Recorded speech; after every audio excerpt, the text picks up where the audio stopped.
Have you ever sat in your favorite chair, stared out the window and thought, what happened? We used to talk all the time. Maybe it started with fewer phone calls, then holidays that felt quieter, messages left on read, or no response at all.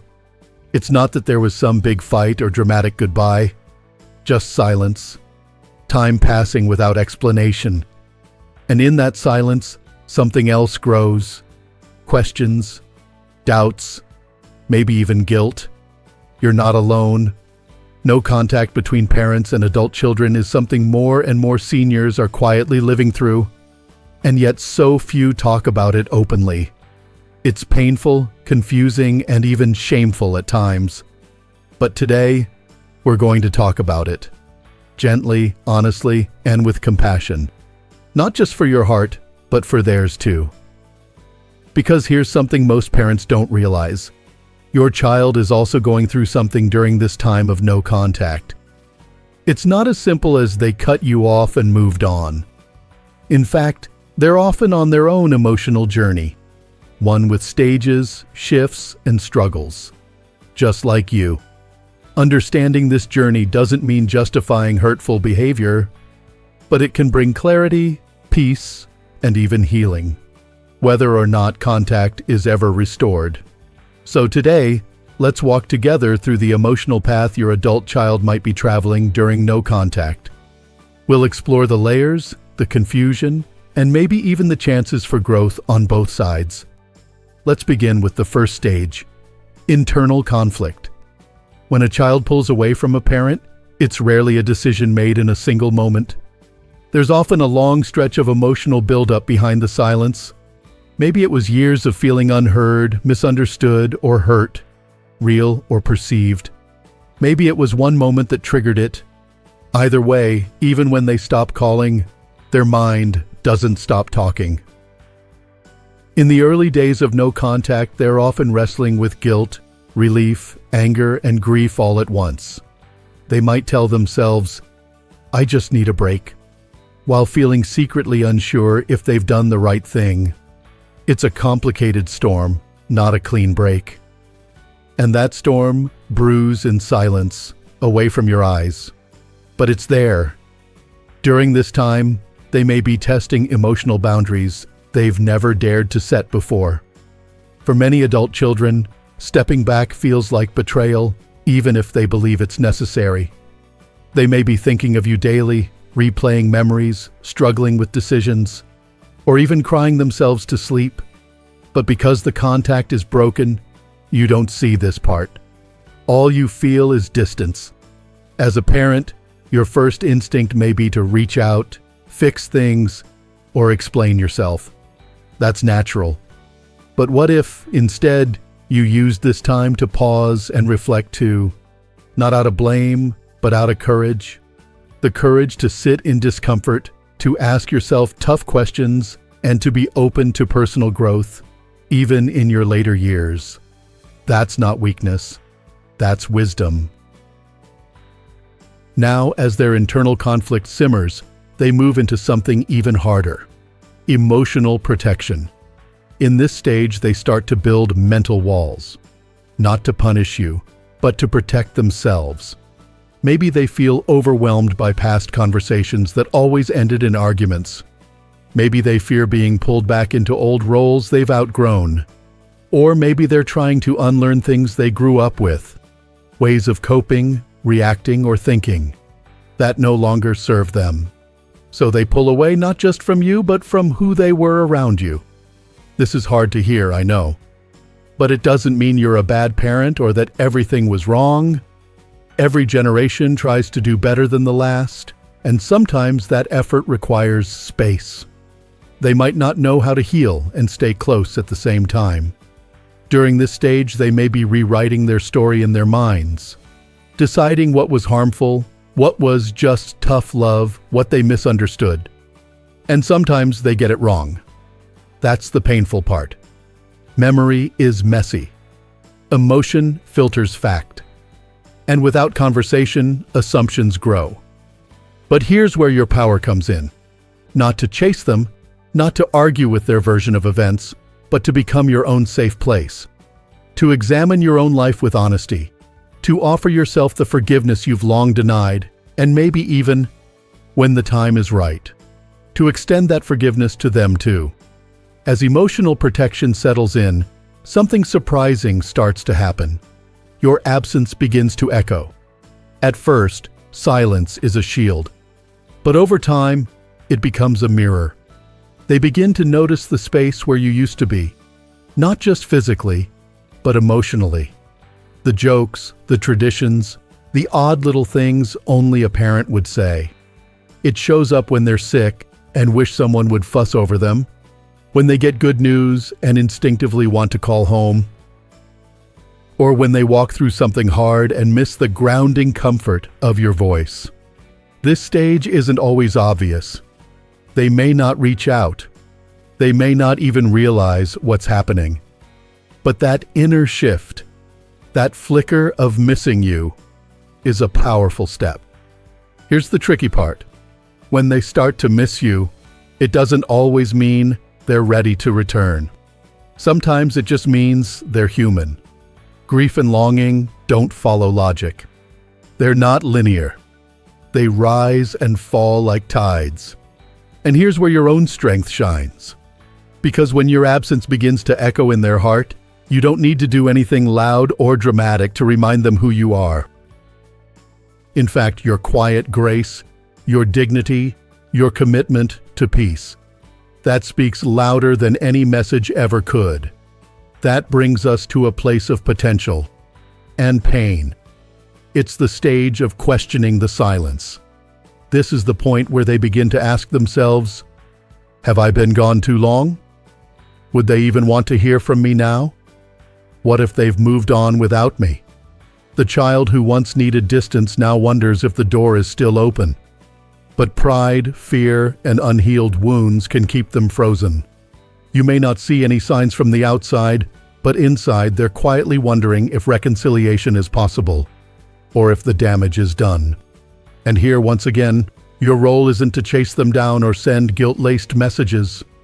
Your power is in patience, in love that doesn't demand but waits, in hope that doesn't beg but believes in healing. You see, no contact is not just a silent stretch of time. It's an emotional journey, for you and for them. And like any journey, it has stages. It has storms. And yes, sometimes it has the chance for sunrise too.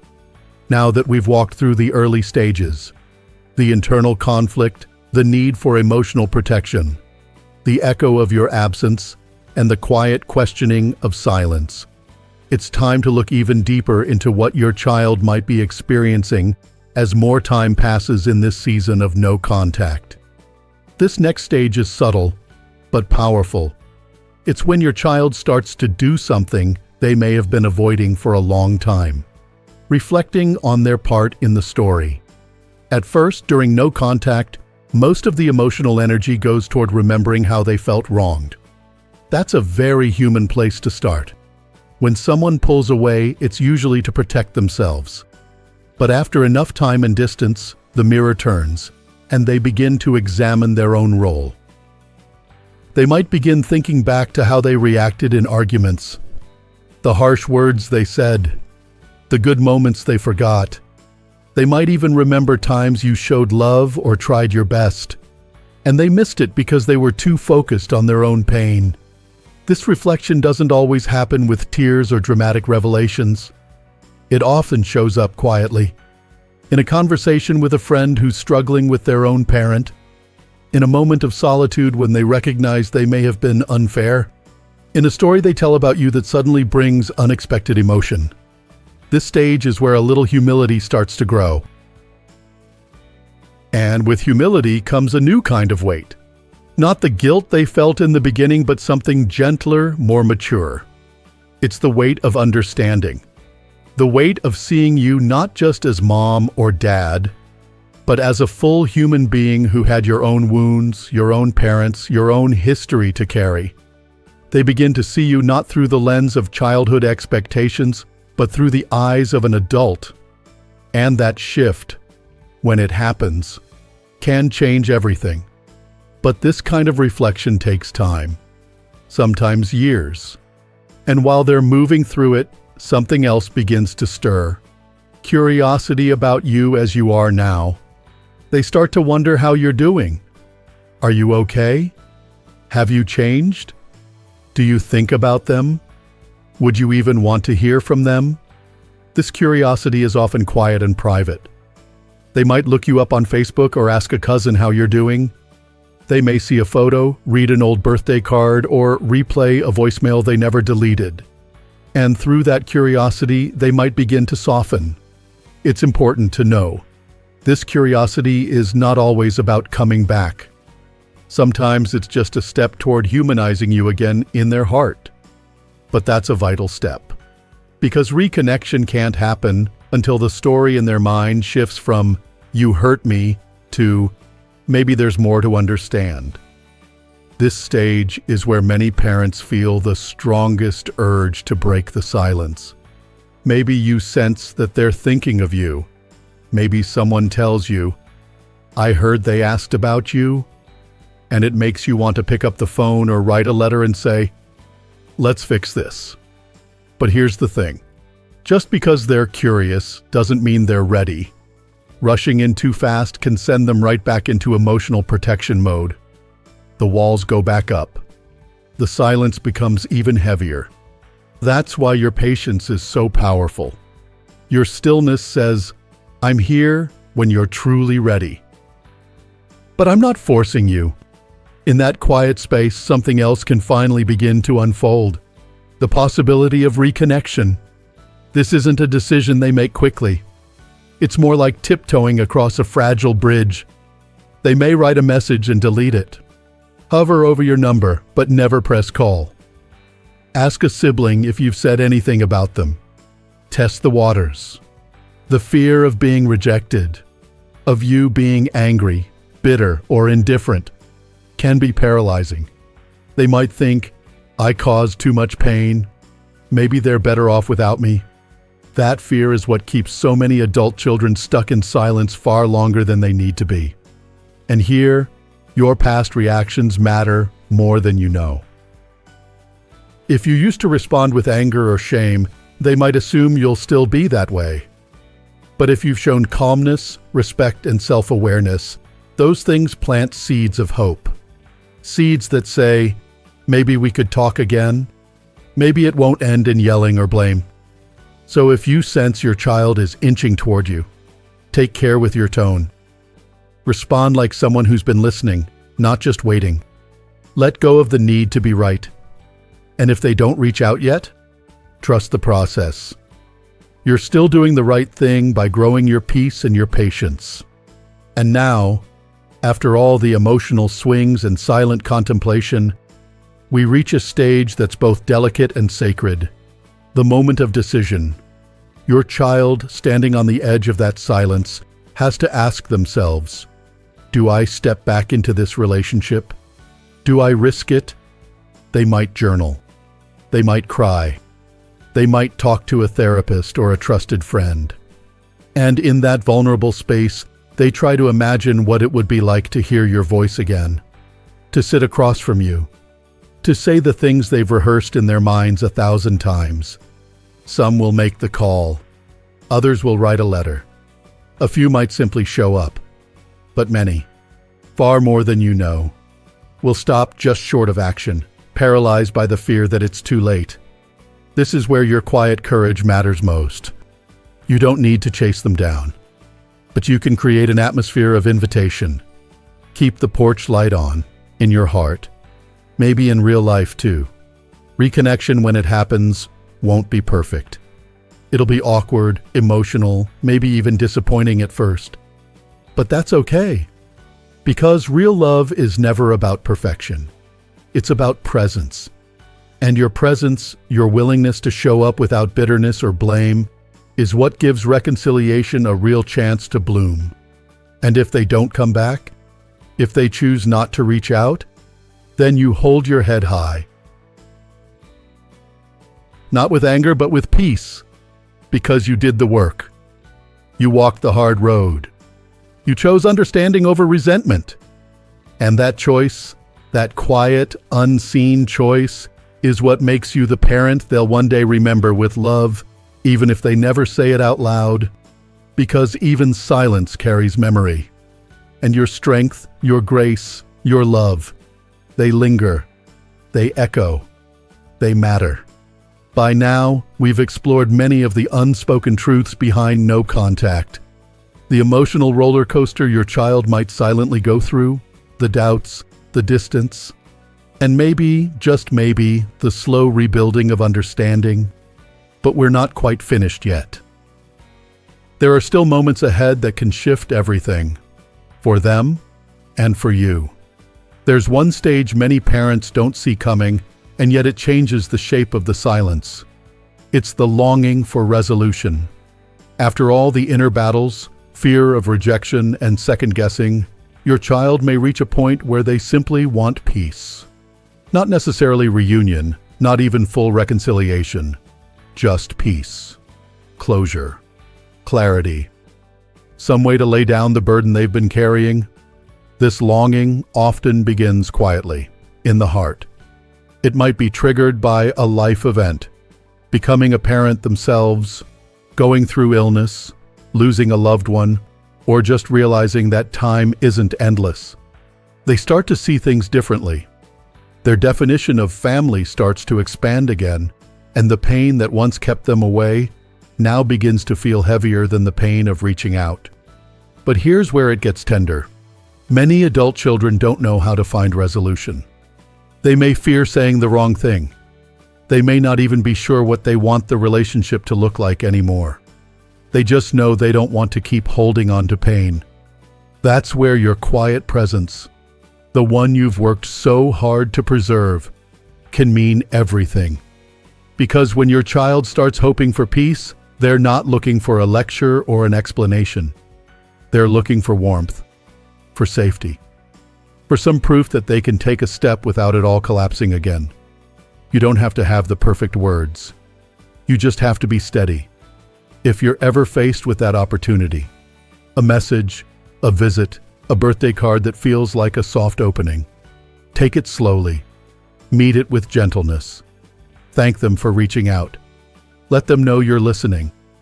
And most importantly, don't rush to fix the past in one conversation. Some things take time, but peace can begin with a single kind word. Now let's talk about a stage that is often misunderstood but can be incredibly meaningful: the quiet honoring. This is the stage where, even if your child doesn't come back, even if the silence stretches on, they begin to carry you with them in small, quiet ways. Maybe they find themselves repeating something you used to say. Maybe they cook one of your recipes. Maybe they teach their children something they learned from you. They may never send a card or make a call, but the impact of your presence lingers. That's the part most people don't tell you. Love doesn't always come back wrapped in the form we hope for. Sometimes it just lives on, quietly, in the way someone remembers us with warmth, or in the way they live their lives a little differently because of what they learned from us. You may never get a thank you, but your love still planted seeds. And in your later years, that might be one of the most important truths to hold close. Your worth as a parent is not defined by how often your phone rings or how many holiday dinners you're invited to. It's in the legacy of love, resilience, and wisdom that you've poured into the world, even when no one is watching. That brings us to the final stage. A stage that's not just about your child. It's about you. It's about the moment you stop waiting for the past to be fixed and start truly living again. It's the stage of letting go with love. Letting go doesn't mean giving up. It doesn't mean you don't care. It means you stop tying your peace to someone else's behavior. It means you stop replaying every conversation, every mistake, every silence like a song on repeat. It means you choose to honor your life now, not as a reaction to someone else's choices, but as a decision to protect your own joy. You can love your child deeply and still let go of the need to fix everything. You can grieve what was lost and still find joy in what's left. You can be the parent who prays, who hopes, who smiles when their name comes up, even if they're not sitting at your table. That is a strength not everyone talks about. The strength to keep loving quietly, to keep living boldly, and to keep believing that you still have purpose, laughter, and light ahead, whether or not your child ever picks up the phone again. And if they do, if that door opens again, then you'll be ready. Not because you waited in pain, but because you grew in peace. Because through every stage of this journey, you didn't just survive, you transformed. So as we close this conversation, I want to leave you with something simple and something powerful. You are not forgotten. You are not unlovable. You are not too late. Whether your child is in stage 1 or stage 9, your love has left an imprint. Even in silence, even in distance, even in pain, your life still matters. Your heart still matters. And your story is still being written. If this message has spoken to you today, I want you to take a moment, right now, to breathe deep, sit tall, and remind yourself, my peace is not up for negotiation. You've earned it. You've walked through things people can't even see. And now, it's your time to live, fully, joyfully, and without apology. If this video brought you comfort, hope, or a new perspective, I'd be so honored if you'd give it a thumbs up. It really helps others find this message when they need it most. And if you haven't already, please subscribe to Strong Elderly Life.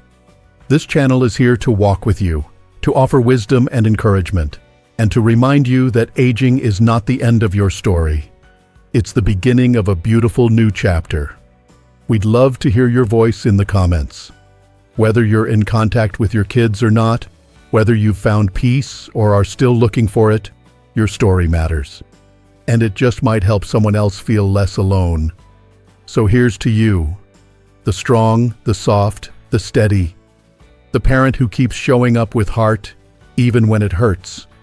Here's to living your best life at any age. And as always, stay strong, stay grounded, and never forget, your peace is your power.